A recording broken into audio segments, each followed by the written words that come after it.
Welcome to Up in Your Business with Kerry McCoy. Be sure to stay tuned to the end of the show to hear how you can get a copy of this program and other helpful documents. And now it's time for Kerry McCoy to get all up in your business. Thank you, Tim. Hi, I'm Kerry McCoy, and like Tim said, it's time for me to get up in your business. For the next hour, my guest, Don Dugan, restaurateur and founder of Dugan Pub, and I will be getting up in the business of how we maneuvered the path of entrepreneurship in pursuit of our dreams. I started my company, Arkansas Flag and Banner, over 40 years ago. During the last 4 decades, Arkansas Flag and Banner has grown and morphed from door-to-door sales to telemarketing to mail order and catalog sales, and now relies heavily on the internet. Each change in sales strategy required a change in company thinking and procedures. My wisdom, confidence, and my company grew. My initial $400 investment now produces nearly $4 million in annual sales. $400 investment, that was it? That's it. That's crazy. I know. I wish I could do that. You know, the Arkansas Times told me last week he started Arkansas Times with $200. No. That's what he said last Alan week. did? Alan did last week, yeah. You're messing up my intro there, Don. Sorry. Go right ahead. It just blew me away. I couldn't believe it. Each week, you will hear a candid conversation between me and my guest about real-world experiences on a variety of businesses and topics that I hope you'll find interesting. Starting and owning a business is like so many things. It takes persistence, perseverance, and patience. I worked part-time jobs for 9 years before Arkansas Flag and Banner grew enough to support just me. It's now grown and expanded so much that to operate efficiently, we require, are you ready? A purchasing, manufacturing, graphic, shipping, technology, accounting, marketing, sales, and customer service department, plus a retail store. 25 people or more make their living from working at Arkansas Flag and Banner. My guest today is restaurateur Don Dugan, owner, operator, founder of Dugan's Pub and Stratton's Market in downtown Little Rock, Arkansas. For 30 years, Dugan has built an extensive and expansive career in the culinary industry. Like so many in his field, he began as a server and a dishwasher. In an interview, Dugan was quoted saying, "I waited tables in college and really loved the business." Yes, he did. Dugan moved up the restaurant business ladder, taking promotion and changing companies as his knowledge, pay, and responsibility grew. What began as a busboy at Shoney's led to jobs at Shorty Smalls, Chenal Country Club, Kelly's Bistro, Julie's, and the Afterthought, just to name a few. In October of 2010, Dugan's Pub opened. Not long after this, Don saw an opportunity to buy the building space next door to Dugan's Pub and opened Stratton's Market, which today operates as both a neighborhood grocery store and a package store. Welcome to the table, successful restaurateur and now grocery store owner, Don Dugan. Hello, hello. You have a nice radio voice. Thank you. You've done this before? Once or twice. But I like it. It's fun. So you have extensive training in the restaurant business. I do. If there's a job to be done in the restaurant, aside from sommelier, I don't think that there's any other job in the restaurant that I have not done. However, I can probably pick out different types of wine, different styles of wine. Probably can't give you a year or what side of the hill it was grown on. You know, that's a little in-depth for me. But I'm not a trained sommelier. However, I do enjoy wine, and working at Chenal Country Club and Pleasant Valley Country Club, and then at LaScala and the Afterthought, those are places that I really got the opportunity to try to hone that skill. And that was something that I enjoyed doing a lot. Is that why you put a 12-foot wine wall in your grocery store? Partially, because I like wine. Who doesn't like wine? Come on. I don't know. Don't answer that question. I'm not going to answer that question. So tell us about starting from college, when you first started and got the restaurant bug, and which I think a lot of people have. We kind of talked about that before the show started. Everybody in this room's kind of had the fantasy that they were going to be a restaurateur. So I honestly didn't really want to be in the restaurant business, but when I was in college, I had worked at a couple restaurants in high school, and they were, fast foodie type places, and also Shoney's, but I was in the kitchen at Shoney's. And when I went to college, Mom said, "Well, it's great. I can help take care of some of your bills, but you're going to have to get a job." And I said, "Oh, okay." So I went, and there's another guy that I was talking to that ended up being my roommate. His name is Brian Bell. He lives in north central Arkansas in Mountain Home. He's a contractor up there and a really nice guy. So if you're in that area, need somebody, give him a call. What's his name? Brian Bell. There you go. He does Bell Construction or something? Yeah, Okay. I believe that's right. Okay. So he and I were talking, and we were like, well, let's go out and find a job. So we went, because his parents had told him he needed a job too. So we went out to different places and applied, and one of the places that we both put in an application was this place called Pancho's Mexican Restaurant. In Jonesboro, in Arkansas. Jonesboro. And it was right on Caraway there, I believe. And we both ended up getting hired at the same time. And at that time, he wasn't my roommate, but then he wound up being my roommate throughout that semester. He wanted to get out of the dorms and move in with me. So we started waiting tables there and really enjoyed it. We were probably two of the most competitive people in that place. For tables or something? But just in general. Yeah, I'm a fairly competitive person. I don't like to lose very often, but I do, don't get me wrong. But I try to win every chance I get. So, but we would kind of have contests with each other and with other people on staff. This wasn't anything that was sanctioned by the management. It was just something that we just did because we wanted to. Like what kind of contest? Well, like to see who could sell the most every day, and then who could sell the most of this item or this item or this item. Sell the most margaritas or something. Well, it would have been had there been alcohol there, but there wasn't alcohol there. But I did enjoy waiting tables, and it was fun, and we had a good time, and it just seemed like a really cool gig. Well, when I left there, came back home and started working at Shorty Smalls, I'd applied at like 7 or 8 places in town, and that were all kind of on the west side of town because I grew up over there right by Breckenridge Village. And you got a job at Shorty's? I applied at Shorty Smalls and started waiting tables there. And then I started to understand what the whole pushing each other and sales contests and things like that were for. One of the things that they did at Shorty's that I thoroughly enjoyed was if you were in the top 3 in sales, then you got to write your own schedule. So if you were What a good idea. Yeah, I mean, and they did it, on your per person average. So if you had 20 people that came in and they spent X amount of money, and somebody else had 20 people that came in and they spent less, well, then your per person average is more, right? So if your per person average was higher, then you got to write your own schedule. And whoever was second got to write their own schedule, but they couldn't conflict with what you wanted. And whoever was third could write their own schedule, but they couldn't conflict with everybody else. And then the other folks that were, down below that didn't make it, that were 4th, 5th through 12th, all just kind of had to take what was left.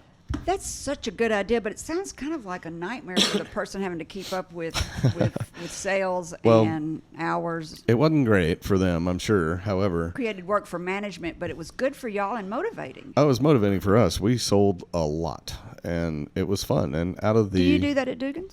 No, we don't currently. Because it's too much work for management. Exactly. I've got a very limited management staff, which basically would all fall on me, and I'm not really interested in doing it. But I just go and motivate people in other ways. And, we have other kind of sales contests and things like that.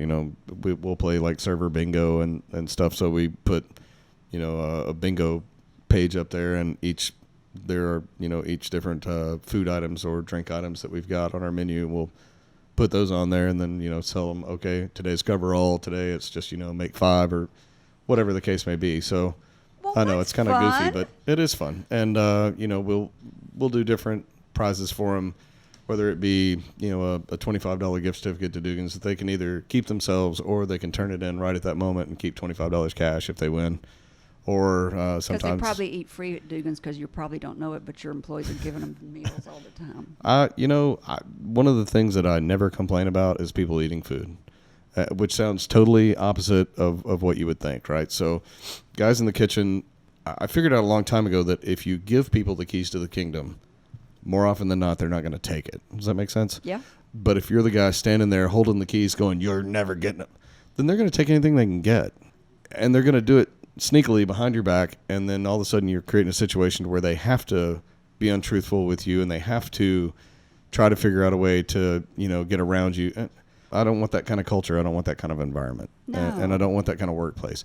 I'm not that kind of person, and I sure don't want to have to be that guy. That guy sucks. I don't want to be that guy. Well, he does. I don't want to be the guy that stands over you like an overlord the whole time going, don't touch that. I hate micromanaging. Oh, I don't have that kind of time in my life. And I don't want my management staff spending that kind of time on that. So, we just tell all the guys in our kitchen, it's like, look, if you're hungry, eat. I mean, I don't know what these guys are doing when they're off work. I don't know what their lives are like outside of, my four walls. It may be that meal that they have with me is the only meal they get that day. I don't know. Sirloin. It's probably not that way, but I don't know that. So I would much rather... Sirloin's Inn would let us come in before we had a shift and would feed us.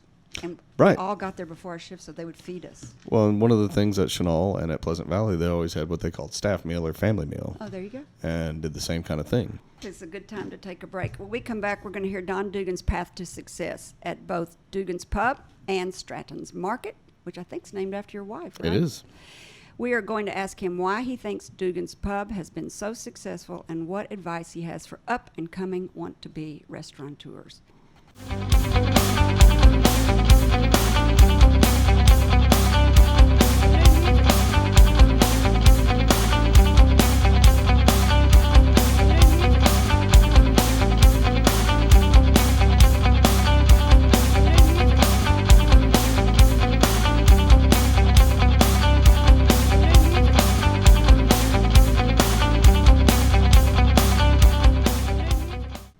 I read Don.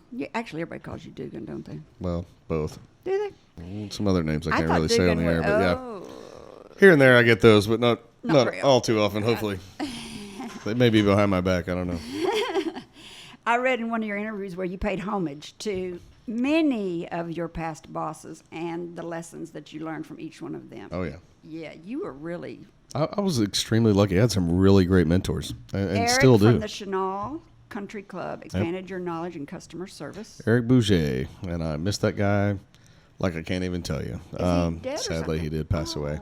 Right before I bought Markham Street, Eric passed away probably 3 or 4 months before I bought Markham Street Grill and Pub.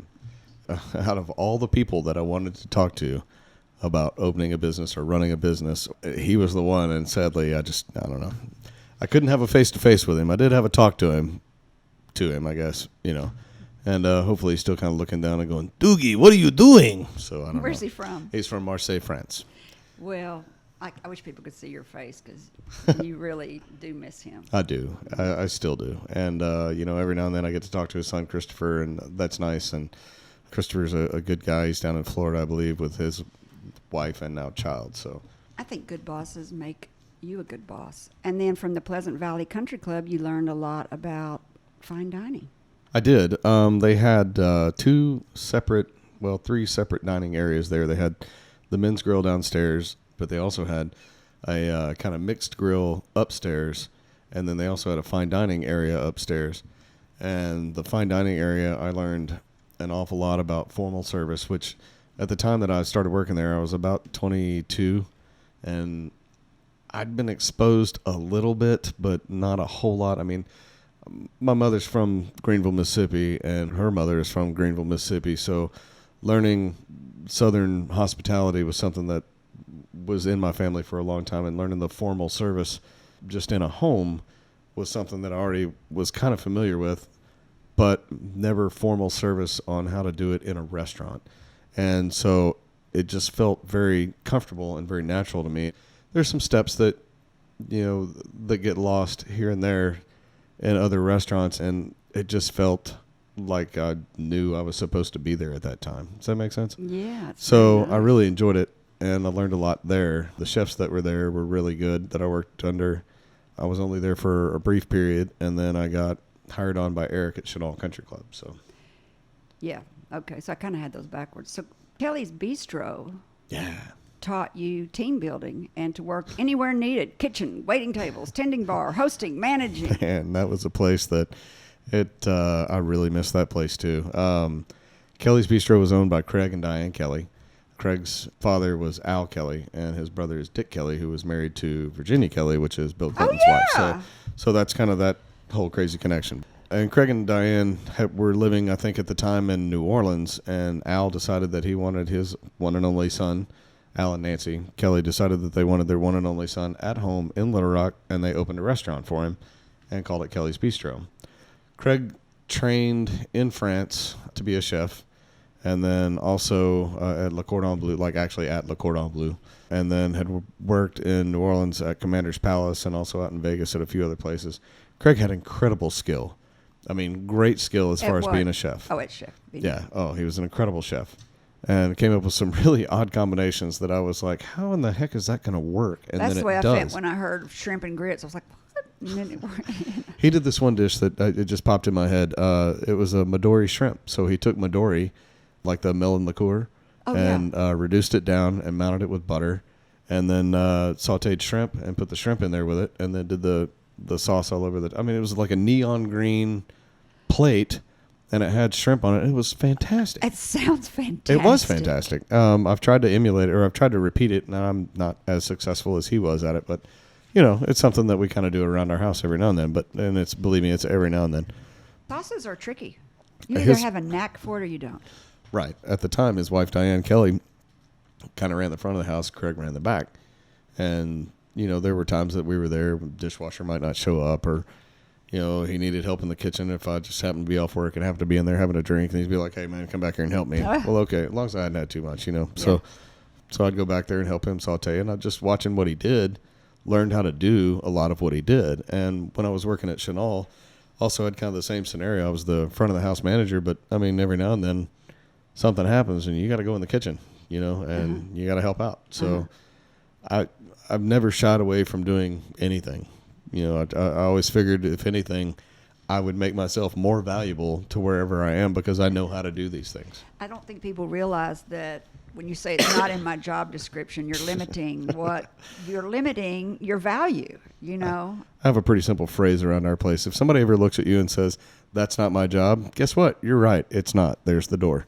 I'll find somebody else who's not scared. Thanks. Yeah, that's right. And yet, Julie's, you spent a lot of time in the kitchen. And yeah, I did. And then at LaScala and the Afterthought, you learned the nuts and bolts of running a profitable business. And that's where so many restaurateurs make a mistake. Fail. Well, they do. And Wally Geringer, who now owns Krebs Brothers.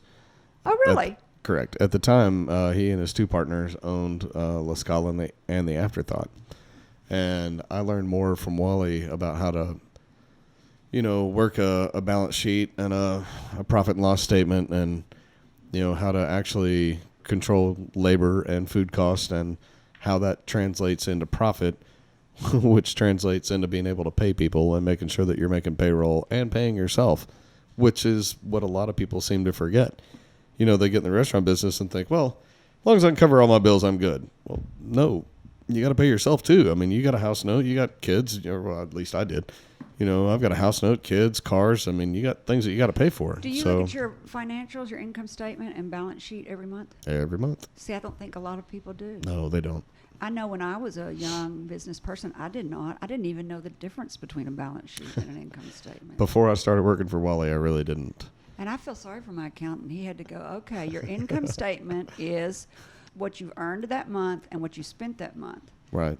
And then your balance sheet is how much money you have in your checking account and how much if you own in your assets. Right. And your liabilities. What other liabilities you have. If you have a loan for your business, that's coming out of your balance sheet. It doesn't show up on your P&L, but it shows up on your balance sheets. And whatever you pay yourself does too.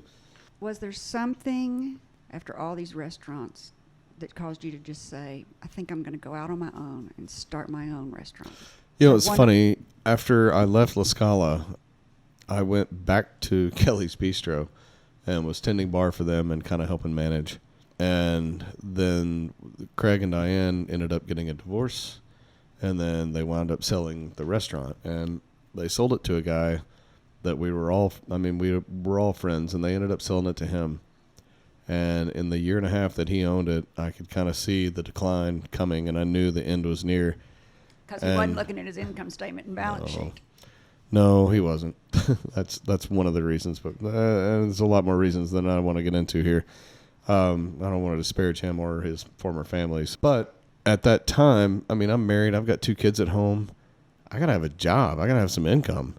And one of the guys that was a client of mine owned Textbook Brokers, and it was James Barnes and Jimmy Batchelor.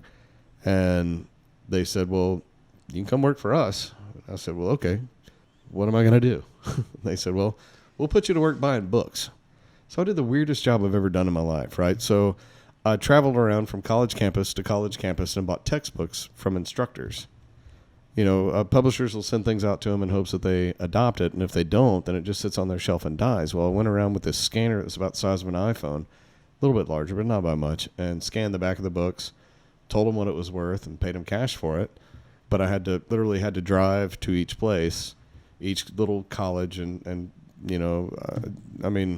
community colleges, all kinds of crazy little places, technical schools, all that stuff. So when I was doing that, after about a year and a half of that, my wife's like, hey, I love you, but it's time to come home. A year and a half. A year and a half. I was literally traveling for a year and a half. And at that time, my daughter's swimming competitively, and my wife is coaching. So I would leave out Monday morning. I would go buy textbooks until Thursday afternoon. I'd come back. Friday morning, I would go turn everything in. And then on Friday afternoon, we would leave and go to whatever corner of the state we were going to for a meet that weekend, or if we were going to Oklahoma City or Dallas or Shreveport or Tunica or Memphis or, St. Louis or wherever it was. So literally I would spend 2 nights a week at home in my bed. And that's hard. That's hard on had I been 25 and single, it would have been the greatest job on the planet because I could have gone anywhere I wanted to as long as I could just ship books back, right? Yeah. But 31 and married and 2 kids, a little difficult. Well, I saw that in your bio that you sold books. I was like, where did that come from? So you went back and bought Kelly's Bistro, didn't you? Well, actually what happened was Kelly's went out of business while I was traveling, right? Which, I knew it was coming. I could see it. And this other guy that was a customer of ours, Rick Millerick, took it over. And he turned it into Markham Street Grill and Pub. Well, Rick had never been in the restaurant business before, but he always thought it'd be really cool to get in the restaurant business. And he struggled a lot with it. And I talked to him on the phone quite a bit while I was traveling. I'd call in, hey, you doing all right? Or he called me and asked me questions about things. And when I was home one weekend, and I just said, hey, listen, I know you're not in great health. He was having some medical issues and was going to have surgery. And so I said, well, why don't you let me just come in and run your restaurant for you for a couple months while you're, going through this and recuperating. And he was like, okay. And so we did that. And before he went in for surgery, we were there one night. I told him I needed to work a couple weeks to kind of, get things straight and figure out my bearings and figure out exactly where everybody that was on staff was so I would know how to manage things correctly. And I said, man, why don't you just let me be your partner? He was like, okay. I love this guy. I said, wow, all right. We had a couple more drinks. And I said, why don't you just sell me the whole thing? He was like, okay. That was our negotiation. I'm really not joking. And people look at me like, it couldn't have been that easy. It genuinely was that easy. I think everything around you is easy. Well, sometimes, but I went home that night, woke my wife up and said, hey, I think we just bought a restaurant. And so how'd you get the money? He just let you pay him out? No. Did you have to go to the bank? I did. I went to, at that time it was First Commercial? No. Because banks don't like to loan restaurants money. I know. But I got it at a really great price. My father did co-sign for me. The guys that I worked with were... Gosh, I guess it was First Commercial Bank at the time. They changed names so much. I know, it's hard to keep up. I know. Right? But the 2 guys that I went to go see were in charge of the lending department, and they were customers anyway, so they knew the potential of what was there. Oh. They knew me. They'd known me for about 5 years, so they knew that I wasn't just some yahoo going, sweet, we're going to get a restaurant. Woo, we're going to drink it up. How old were you when you bought that restaurant? I was 32. 33? That's a good age to buy a restaurant. So, yeah, I was old enough that I wasn't going to be a complete and total moron. Not that I wasn't upon occasion, but young enough to stand on your feet and have the energy to do a restaurant. It is hard work. Yes, ma'am, it is. But I'm used to it. It's just what I do. I enjoy it. I'm very lucky to have a job that I enjoy doing. I count my lucky stars every day and say thanks to the man upstairs because that's honestly the only reason I'm here doing what I do, and I enjoy doing what I do. My father always told me, when I was growing up, he said, listen, I don't really care what you do. Just find something you enjoy doing, and you'll find a way to get paid for it. Don't worry about the money aspect. And I was like, Pop, that doesn't make a lot of sense. But it did. But it did, and so far it's done okay. So it went from Kelly's Bistro to Markham? Markham Street Grill and Pub. Rick turned it into that, and I bought it from Rick. And did you name it after your daughter, Skye? No. What's Skye Bistro? Well, that's something that we currently have downtown, and it's inside of the grocery store. So the little restaurant part that's in there. I know when you were in there the other day, you saw we had the market Oh, yeah, the little deli kind of over there? Correct. And we built in a whole kitchen over there, and we just called it Skye's Bistro after my daughter. So everything downtown is named after a family member. There's Dugan. Right. There's Stratton after Right. your wife's maiden name. And there's Skye after your daughter's. Well, you got 2 sons. You're going to name some. You got to buy 2 more businesses. We've got Ronan's mac and cheese on our menu, and we've got Finn's steak sandwich on our menu. There you go. We got them covered. Well, how about your dad, who's plays such an important part? His last name is on that building too, so it's important to me. Oh, that's true. Dugan is his last name, so it is a legacy. And he was alive when we opened the place. I remember we had. Is he passed too? Yeah, he did. Sadly, he passed about now 2 years ago. Oh, I'm sorry. And he was in the last class to graduate from 1957 from Central High before they integrated. Oh, really? He was. One of the things when we were opening Dugan's, when we'd kind of already sealed the deal and gotten money all kind of squared away, without his help at all on this go around because of what we'd done at Markham Street. And so he's walking around in there, and I think we'd poured concrete, but we hadn't done anything else in there. And he's looking around, and he's like, he's looking at the plans that we've got. And he said, "Son, how much is this going to be?" And I told him the amount, and he was like, "Golly, man, those banks are going to own you." And I said, "No, Dad, they're going to own my debt. They don't own me. They own my debt. But the good news is that my fear of failure is stronger than anything else. So I'm going to drive. We're going to make this work." And he was like, "Wow, okay, if you say so." And he got to see 5 years of me busting butt and making this thing work. And I can't tell you the number of times in my life that my father looked at me and just said, I'm just proud of you. I'm just proud of what you did. I'm proud of who you are. And there have been some times that have been very easy to not be so proud of me, I promise. But, there's some times I'm not proud of me. But, he was always a huge positive influence in that regard. And that's something that I take away from him, that I make sure that I try to instill in all 3 of my children as well. And it's important. I mean, kids need to know that your parents, not only do they love you, but they're proud of you, and they're proud of what you do and how you're doing it. Well, and if they're not doing it well, then you got to call them out on that too. But you can always find something to be proud of. Always. Well, I think you did a great tip. You gave great advice when you said your fear of failure is bigger. And I think that's a great motivator. I hate failing. I think that's a fear that a lot of entrepreneurs have. This is a great time to take a break, and when we come back, we're going to find out more about Don Dugan buying and moving to his own restaurant, Dugan's Pub, and we're going to find out how about Stratton Market, how you bought the Stratton Market, and what his advice is for being successful and why he is successful. And he's going to give advice to up-and-coming wannabe restaurateurs.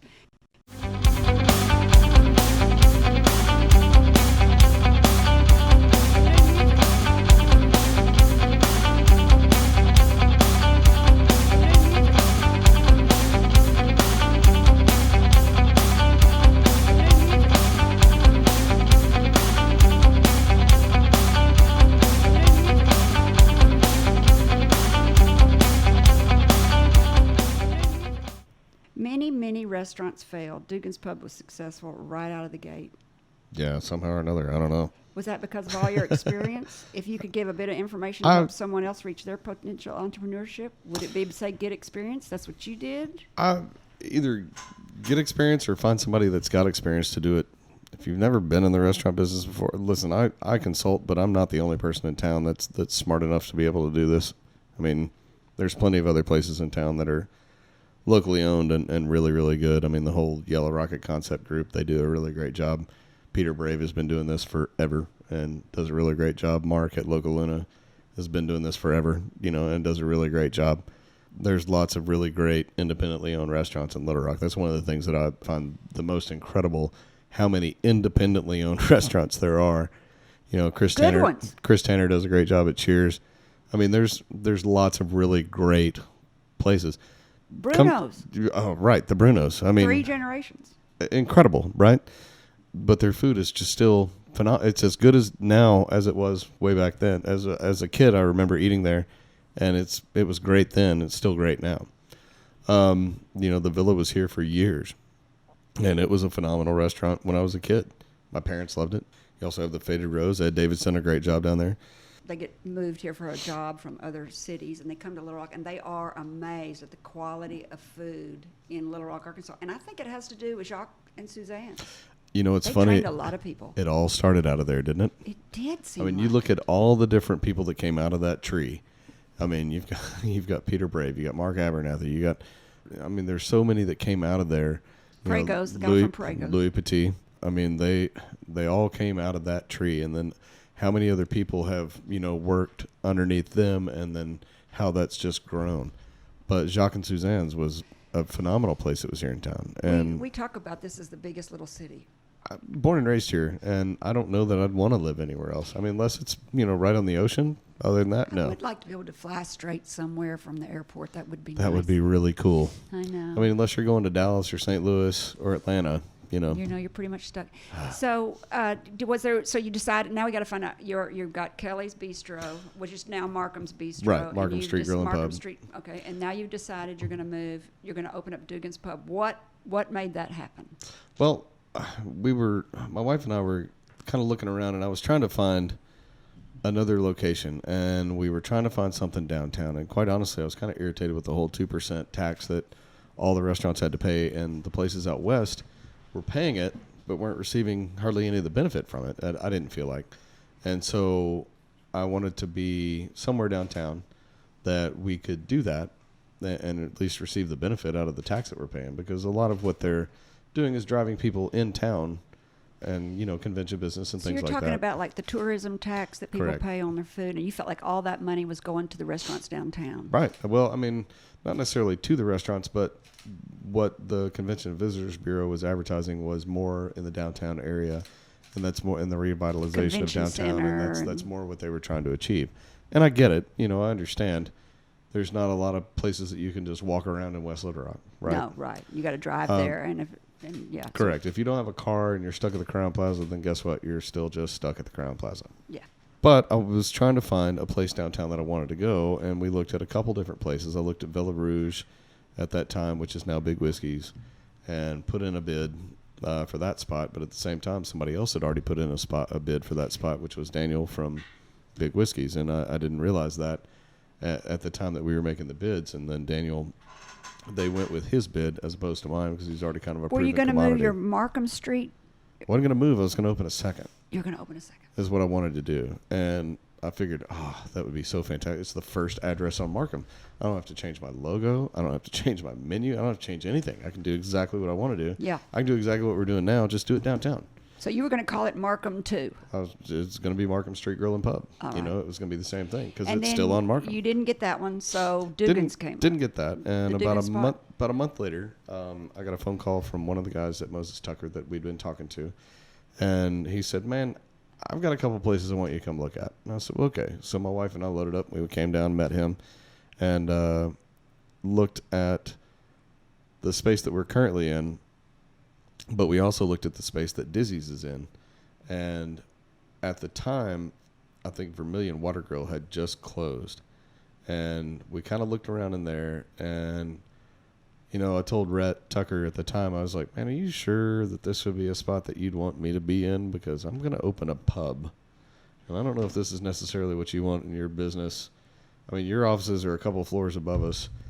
I don't know if that's going to represent you quite the way that you want to do." And he was like, "What do you mean by that?" And I said, "Well, I mean, it's going to be a pub, What's Cheers? It's like Cheers. Who doesn't want to have a Cheers on the corner? Right. And he said, "Well, think about it, but let's go over here and look at this space." And we walked over to that corner of 3rd and Rock. Oh. And it was in the bottom of River Market Tower. And so I walked to that corner, and I looked northwest, and then I looked back to the east, and I looked south. And I said, every car that comes to this intersection has to look this way at this corner where we would be if we were here. And my wife said, "Yep, they sure would." So every person that drives past there is going to have to look at our building and see what we are before they keep going. And you are so right on. It goes better there than it does where you Right. originally looked at it. It really does. Absolutely. When there were rocks on the ground when we signed the lease and when we made the decision to do it, and We What had a does really that mean? great- There were rocks on the I ground. mean, there were literally rocks on They the hadn't ground. even built the building? Well, the building was there, but, there was it was just a shell on the bottom floors. Oh. They'd already had the condos upstairs that they'd done, but downstairs, there were no demising walls. There was no concrete poured for any of the flooring. None of Do that. you rent that space or do you own it? Currently, we rent, and we lease it. And hopefully that'll change after we finish paying off our initial loan to So operate they are the all business. open to selling? I'm sure everybody's open to selling. Well, that's so you know. true. And then, so that started off and has been solvent since the day you started. We've done pretty well. And you just started off right and have been solvent ever since. You did a business plan, like on Oh, paper? absolutely. Yeah. I think everybody needs to do a business Writing plan. a business plan is the most painstaking, pain in the rear thing that you don't want to do, but it is the most crucial and necessary because it helps. And go back and look at it at least once a year. And so that way you kind of stay on track with what you're doing. Was there anything that happened that you didn't expect to happen? Oh, absolutely. Like what? Gosh. Right when we first started, we had a lot more big groups that were trying to come in, and we couldn't accommodate them. Oh, a I didn't party have- room. Right, we didn't have one. And I was just kind of stuck. I was like, geez, I would love to seat 25 people in here, but, you guys do that, I'm going to have to close down the restaurant. And it's just not, we didn't plan for that contingency. And once we'd been open for about 8 or 9 months, the space that was next door, it was a pharmacy, closed. And I went straight to Jimmy and Rhett and I said, hey, I would like that space. And they said, sure, we'd love to give you that space.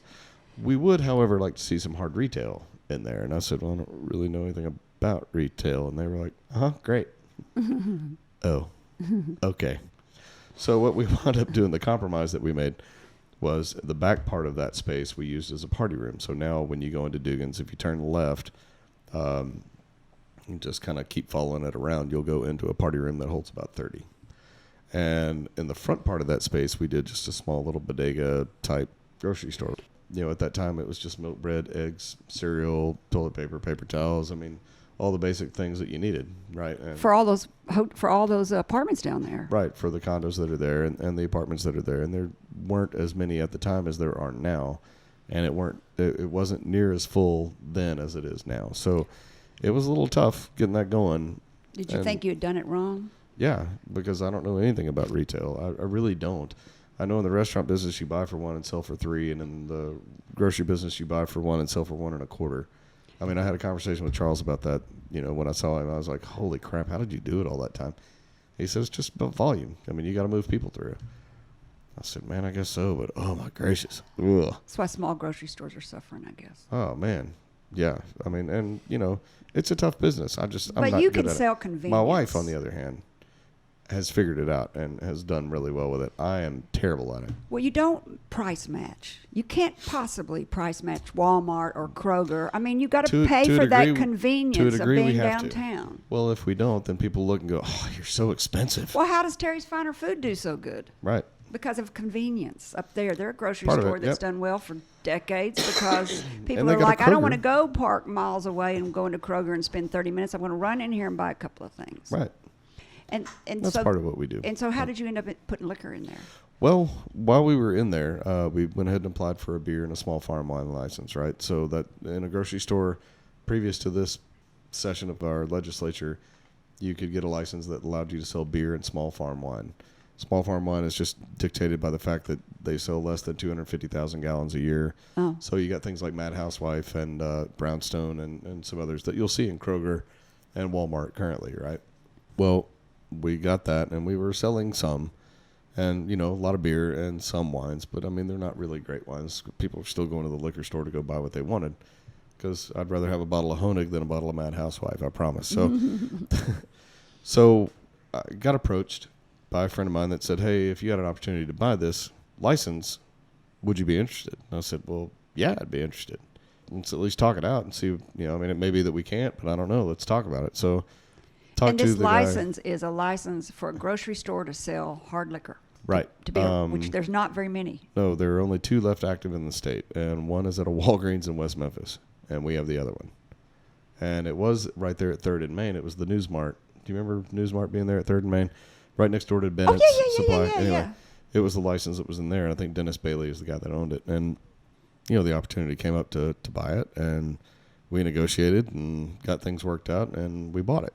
And we did not want to go right back into that space. But a lot of times with liquor store, actually almost every time with liquor store permits, they can go right back into where they were. And, moving them is kind of a bit of a trick. We had precedent on that particular license that had been moved 3 blocks 10 years before. So we kind of used that precedent and said, we're going to move it again. And we wanted to go to another place that was there on Main. But at that point, they invoked this rule that you can't go within 1,000 feet of a church or a school. Right. And East End being right there. Oh, yeah, right. Kind of hosed. However, had we gone right back into the spot where it was, we could stay there because it had previously been permitted there. And we decided that, and we decided that it was kind of a dump and not really where we wanted to be and not what we wanted to do.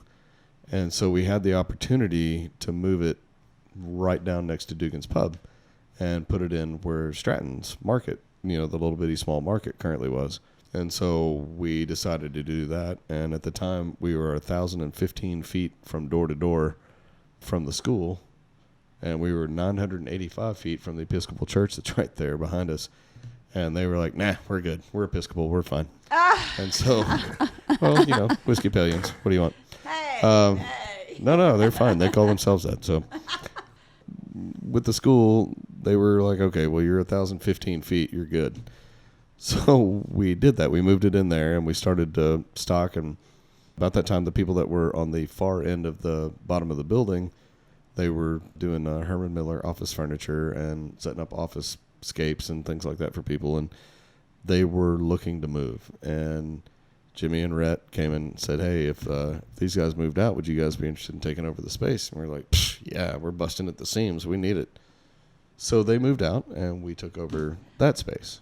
So now we've got all 3 spaces in the bottom of the River Market Tower. Well, I wondered, because when I was at Dugan's in the back party room, you go through that wall, you go back to the party room, and then you come out and you look in the back of that grocery store and deli. And I was like, who is that over there? I had no idea it was y'all. I was like, well, they've got a doorway between Dugan's and that place. I thought that was unusual. Now I know it's yours. It is unusual, and it, quote unquote, stays locked.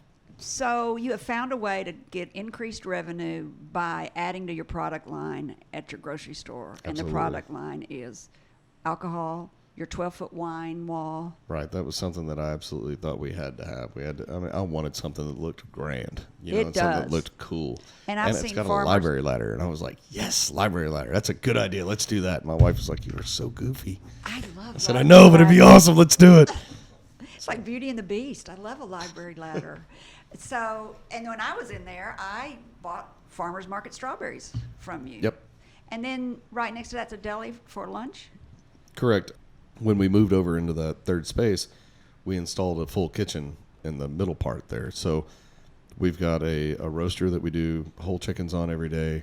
We've got a convection oven. We've got a stovetop. And we've got a slicer, and we slice deli meats and cheeses, and we make sandwiches. And we've got a menu that we do right there. And when we first started it, we did Skye's Bistro more as a French flair kind of a place. And it was something more that, that we wanted to do. My daughter was making duck confit and, things like that. How old's your daughter? She's 22. Your daughter is 22? Yep. How long have you been married? 16 years as of May 1st. Oh, I'm sorry. And we dated. No, it's fine. We dated for 5 years before we got married. I was going to say. She's my wife's daughter from her first marriage, but I adopted her when she was 8, about a year after we got married. So she looked at me and said, would you adopt me? And I was like. You married an older woman. No, she's like, 6 months older, but yeah, I don't know. I was going to be excited if you had. Because I'm an older woman, I was going to be. Say, well, yay. Well, she's 6 months older, so yeah. Okay, so if... the new president of France is married to an older woman. Really? Emmanuel Macron. His wife's like 20 years older than him. What? That's awesome. I didn't know. I didn't know the French did that. Well, he's got a girlfriend. Come on, they're French. He's got a girlfriend, I'm too, sure he does. Sure. I shouldn't say that. You're probably right, though. Out of all the stuff you've done, what is the most intimidating thing that you've done? God, paying taxes. I freaking hate it. Oh, my gosh. Scare you? Yeah, because if I screw up, then not only have I paid the taxes, but I've screwed up And then now you got to pay more to get it straight. You know, it's just dumb. The way that the system is set up, it's set up for you to basically fail. If you don't have an accountant to keep you straight and you're trying to do it yourself, you're screwed. I know. I mean, unless your brain works that way, which my brain does not work that way. Well, you couldn't own a restaurant and have your brain work that way. I can't sit in a cube. I'm not that guy. I'm not. My brother is that guy. He currently does it, and he loves it, and he's great at it. Is he an accountant? No, but he does IT security. But he's on a computer all day. But he loves it, and he's great at it. I am terrible at sitting still. I'm awful at it. So I know that was the very first question I asked my mother before I ever even started my business. I said, how do I pay taxes? Because that was the very first thing Good I'm Lord. scared of. And she said, we'll cross that bridge when we get to it. That really is the truth of what she said. When I was, I guess, working for Wally, I'd asked it, at that time I was the general manager of LaScala and the Afterthought. So all this stuff fell on my head to make sure it got done every month. And, I mean, he was my backup to make sure that I was doing it. But then I'm just looking at him, and I'm like, man, how do you keep all this straight? And he said, we have really good accountants on purpose. And I was like, okay. They're worth their money. Right. So pay them and shut up and be happy, But I do think that you can just jump into something, and then when it gets to the end of the year, right, hire somebody else to do your taxes for Absolutely. you. I mean, I have we do a system now that Wally taught me that I still do. We have all of our month-end stuff done by the 5th and to the accountant by the 5th. So of what? Of the beginning of the next month. Like, so for yeah. April, yeah. We had everything done and to the accountant. We had our bank statements reconciled. We had all that stuff. And a lot of that stuff I do online with QuickBooks online. And it's $25 a month, and it's worth it. Every penny. The reports you can get out of that thing are incredible. You run your restaurant with QuickBooks online? Absolutely. And you can do it from anywhere because it's online? Yep. Oh, I can take all my report stuff and go enter it in and do all that. Are you your main manager, or do you have another manager? I have a general manager. Her name is Dominique Greer. She's been with us for, I guess, almost 4 years. And she started out waiting tables and tending bar. And you promoted her. Absolutely. She runs the restaurant, who runs the deli, and who runs the grocery store? My wife runs the deli and the grocery store, or is in charge of it all. We've got a gentleman, Stephen Burrow, who is our chef. He was the chef at the Clinton Center for about 6 years. And he is our chef that is our general manager over there. So. You mean the Clinton Library? Correct. Okay.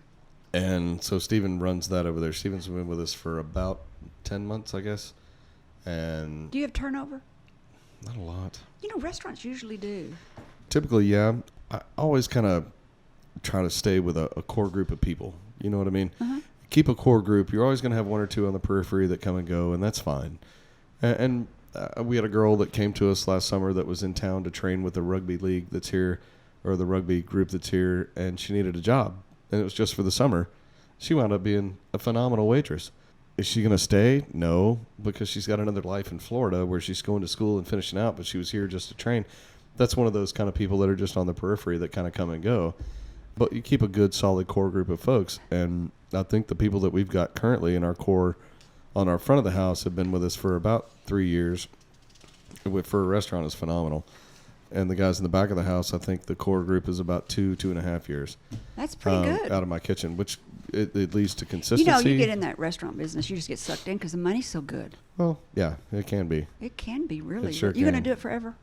Probably. You like it? I do. I love it. I'm the first guy to jump in if the drains need cleared, or if, toilet backs up, okay, I'll go fix it. And that's the part of the job that's really kind of crummy sometimes, and I really wish somebody else would take the lead on it, but they all look at me and go, you going to fix that? I remember yes. I remember my boss, Aaron Ross, at Sirloin's Inn when I waited tables there, which I love waiting tables also. He was saying one day about being the boss, and he said, the boss is the person that cleans the toilets when nobody else will. That's true. I thought, really? Yes, really. What are your hours? We are open at 11 o'clock every day. Every day? Every day, Monday through Friday. When do you close? We close at 1 Monday through Thursday, 2 on Friday, and 1 on Saturday. Oh, my God. At And- night? Yes, ma'am. And my gosh, 10 I'd o'clock die. on Sunday. So, Oh, but our my kitchen's gosh. open till midnight every day. So No way. Except for Sunday. You mean you can eat down there till midnight? Oh, yeah. I did not know that. Yeah, absolutely. There's So nowhere if you- that does that. Right. That's why we do. And there's people that work in restaurants that get off work and they're like, oh, I'm hungry. I don't want to go to Waffle House. I don't You want to get go to out of IHOP. the you get out of the Great, movie, don't go there. Come and here. you can't go get a dinner, Right. Except for the Faded Rose stayed open. You stay up Right. till 11. They still do. And Because I I've been there at 10:45 and sat down to eat. And you're open. Recently. You serve dinner till midnight. Yeah. Every night, but Sunday night. Right. And everything we do, we make fresh. We have one small chest freezer there, like what you can buy at Home Depot. It's literally like the size of one of our tables at work, and that's it. But everything else is done fresher. We don't do it.